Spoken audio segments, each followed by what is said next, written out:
Politeknik Pariwisata Makassar ini memang beda dengan pendidikan pariwisata yang lainnya yang dibawa yang di luar Kementerian Pariwisata. Dalam konteks outputnya saat ini kami sudah mulai namanya ujian sidang Pak kami di sini. Ujian laporan akhir, kalau di tempat lain skripsi. Nah, ini kita sudah mulai dan insya Allah pada tanggal 22 Juli kita akan sudah melaksanakan UDICU.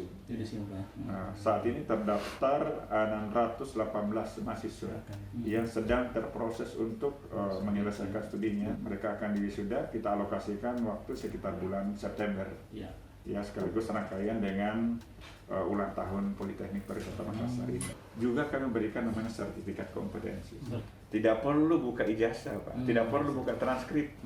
Cukup sertifikat kompetensi.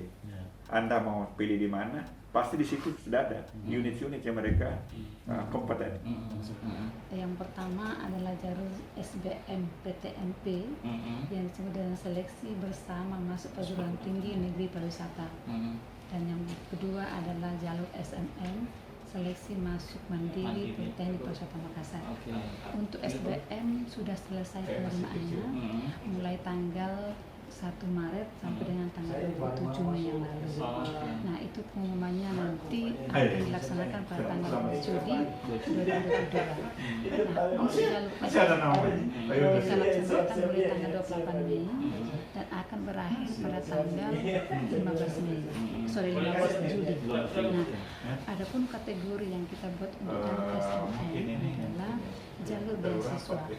Jadi beasiswa itu kita berikan 1 semester gratis uang kuliah untuk program studi MTH, MDK, dan MOP, MJP namanya. Kuota tahun ini 690. Untuk SBM kita akan mendapatkan 390, kemudian untuk SNM 260. Iya, jadi totalnya 650. Jadi ada beasiswa disiapkan, ada beasiswa untuk nanti kalau sudah jalan, ada beasiswa untuk yang kurang mampu dalam tanda kurang mampu secara ekonomi, kemudian ada beasiswa untuk membuat prestasi.